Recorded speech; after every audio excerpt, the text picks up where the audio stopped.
C'est Thomas. Tu sais, le journaliste qui enquête sur une série de meurtres qui a eu lieu à Malfos à la fin des années 40. Tu te souviens que je t'en ai parlé? Quelquefois, oui. Il s'est passé quelque chose. Il s'est fait attaquer et il... Quand? J'ai rien vu. Là, ce soir, il a publié un truc. Écoute et rappelle quand c'est bon. Ok.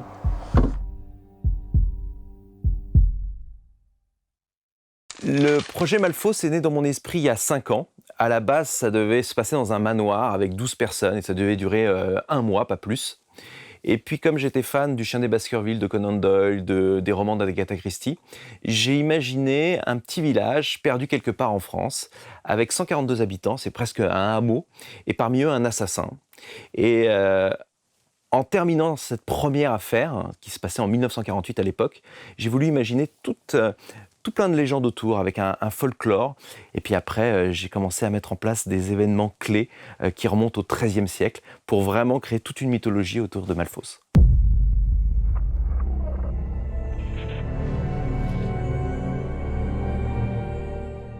Malfos, c'est pas une enquête, mais 3 enquêtes. Une en 1948, une en 1949 et une en 2019.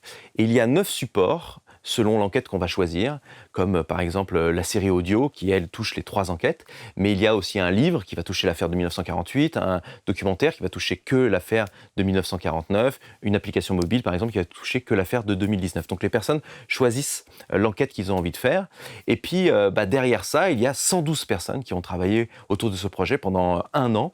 Il y a une quinzaine d'auteurs, on a des personnalités du monde de la criminologie, comme Stéphane Bourgoin, Richard Marley, qui était l'ancien patron de la police judiciaire, mais on a aussi une quarantaine d'acteurs qui ont travaillé pour prêter leur voix à la série audio.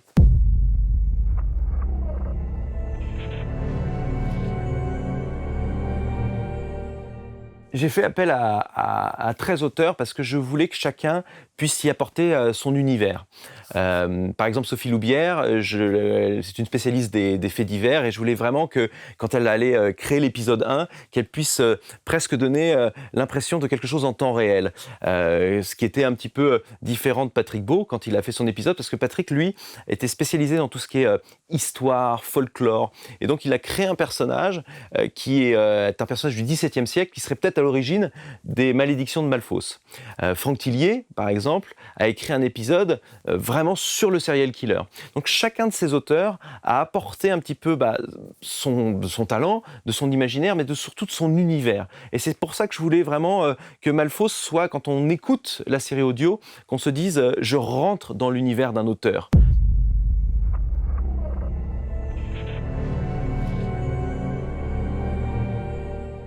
Le projet Malfos, par rapport à la série audio, s'est construit autour d'un casting.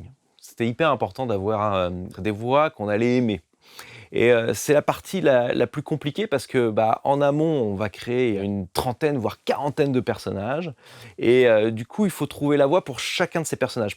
Toutes ces voix se sont petit à petit greffées aux personnages qui avaient été imaginés. Et puis du coup, quand on voit l'ensemble à la fin, on a une immersion parfaite. Ensuite, un autre point, en parlant d'immersion, c'était de créer un effet. Quelque chose qui fait que l'auditeur va se retrouver à l'intérieur d'une scène. Mais vraiment, il aura l'impression de la vivre.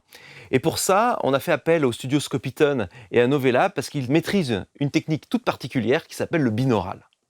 Le binaural, on dit aussi son 3D, est un procédé de captation et de mixage qui permet de plonger l'auditeur directement dans l'action, dans la scène. C'est une immersion totale. À la différence de la stéréo qui vous laisse entendre un son venant de la gauche ou de la droite, ici, en binaural, vous pouvez percevoir des sons qui viennent de gauche, de droite, mais aussi de devant, de derrière, d'en haut et d'en bas. Et c'est ça qui est magique. Car dans une salle de cinéma, pour avoir ce type de son, vous êtes obligé d'être entouré de haut-parleurs.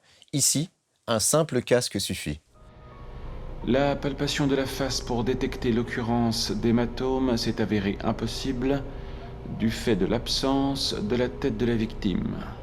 Nous avons réalisé 2 types de prises de son. L'une que l'on dit active, à partir d'une tête artificielle qui reprend les caractéristiques d'une tête humaine, dans lesquelles sont logés des micros HD. Et c'est le parcours qu'empruntera le son pour aller d'une oreille à une autre, qui sera décodé par la suite et restitué en 3D au casque. L'autre type de prise de son, dite passive, c'est un peu comme au cinéma. Les acteurs sont perchés, les micros sont au-dessus de leur tête, ce qui leur permet d'avoir une certaine liberté de mouvement.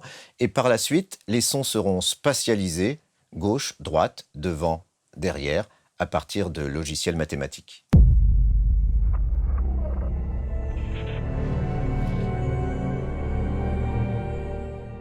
Je dirais que c'est un peu comme un puzzle où les comédiens représentent une partie des pièces du puzzle, mais tout est mélangé dans la boîte.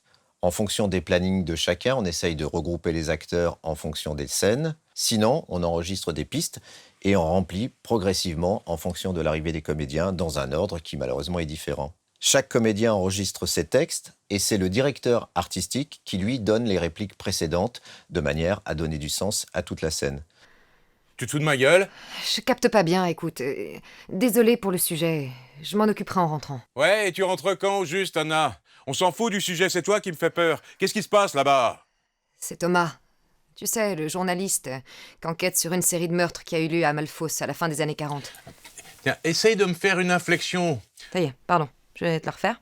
La première chose, la chose fondamentale, capitale, c'est la distribution. Si vous avez réussi votre distribution, si vous avez mis les comédiens sur les rôles qui leur conviennent, et si vous avez choisi les meilleurs pour ces rôles-là, la moitié du travail est fait. Si vous êtes trompé, ça devient compliqué parce qu'il faut tordre un peu. Ça ne veut pas dire que les comédiens ne sont pas capables de composer, mais s'il faut tordre, ça devient plus difficile. Donc c'est essentiel à différents titres, en termes de voix, pour ce qui est l'audio, et puis en termes de dynamique, pour que tout le monde n'ait pas le même rythme, mais que les rythmes se complètent.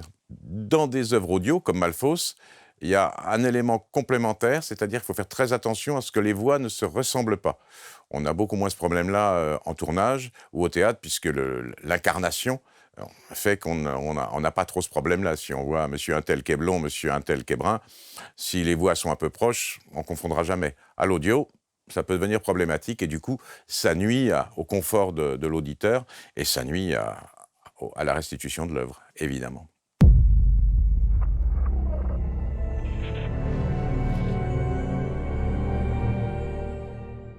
C'est tenir compte de ce qui est écrit, de l'œuvre, des envies et des idées du concepteur, tout en gardant à soi-même sa propre cohérence pour, à la fin, arriver à faire quelque chose qui satisfasse tout le monde, mais surtout qui soit objectivement une œuvre, une fiction sonore cohérente, plaisante, immersive. Et puis ensuite, de pouvoir me dire plus tard, si j'écoute ce programme, j'en serai content. Bon, Georges Vincent, c'était nickel. Donc on continue, vous êtes toujours dans la bagnole, hein, la pluie qui tombe, etc.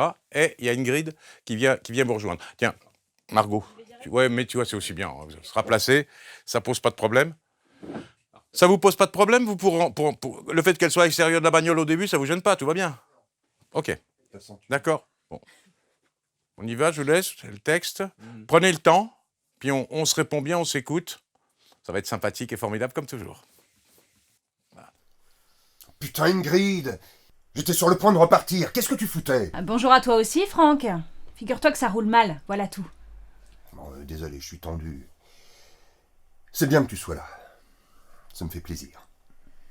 Moi aussi. Salut. David Chalmer. Ingrid. Mais encore? Ingrid est une amie criminologue. Ex-criminologue. Aujourd'hui, je suis écrivain. Si tu veux. Elle a accepté de jeter un coup d'œil au dossier Loro, en toute confidentialité. Je vois. Pas de souci avec ça. Bon. Tu as regardé ce que je t'ai envoyé? Ouais. J'ai repris des photos pour toi, chez le légiste. Ah oui, en effet. Non, excuse-moi, un peu moins naïve. Un peu moins naïve, un peu plus... tu vois, c'est un cadavre, j'en ai vu beaucoup. Il me plaît pas trop, j'en ai vu des plus beaux. Tu vois? D'accord. Ce qui est passionnant avec la fiction sonore, par rapport à des produits qu'on peut travailler comme le doublage, qui est passionnant aussi, hein, mais d'une autre manière, ce qui est vachement intéressant, c'est la liberté qu'on peut avoir là-dedans. C'est-à-dire qu'on a une beaucoup plus grande liberté d'interprétation, de création de personnages. On n'est pas lié à ce qu'a fait l'acteur en anglais. Donc du coup, dans la fiction sonore, on est obligé, ça nous oblige à développer un imaginaire, ça nous oblige à inventer des nouvelles choses, à inventer tout un décor, à inventer les visages des personnages. C'est merveilleux de se retrouver dans un lieu clos, de pouvoir projeter avec sa voix tout un imaginaire uniquement dans ce lieu fermé. On n'est pas contraint par son propre physique, son âge et tout ça. On peut jouer des personnages plus jeunes, plus vieux, on peut créer quelque chose. Et puis on a aussi le fait de pouvoir faire plusieurs prises. Donc on a cette sécurité-là, on est quand même dirigé dans ce qu'on fait. C'est pas juste on le fait une première fois, basta. Le directeur artistique est là pour nous faire travailler, amener des subtilités aussi dans la situation et dans l'interprétation du personnage. Et Malfausse, pour ça, a été une expérience extraordinaire. C'est un grand, grand plaisir. Enfin, toutefois, il y a une petite difficulté qu'on a rencontrée avec mes camarades. C'est que cet univers auquel on s'adressait était matérialisé uniquement par une grande paire d'oreilles. 2 grandes oreilles qui nous écoutaient. Mais au milieu de ces 2 grandes oreilles, on imaginait vous, l'auditeur. Et ça compensait beaucoup de choses. Tiens, Franck. Quoi? Je crois qu'on a retrouvé la tête. T'es sûr? Bah oui, regarde. Oh, il y a même une inscription dessus. Encore? Et c'est marqué quoi? Binaural. À bon entendeur.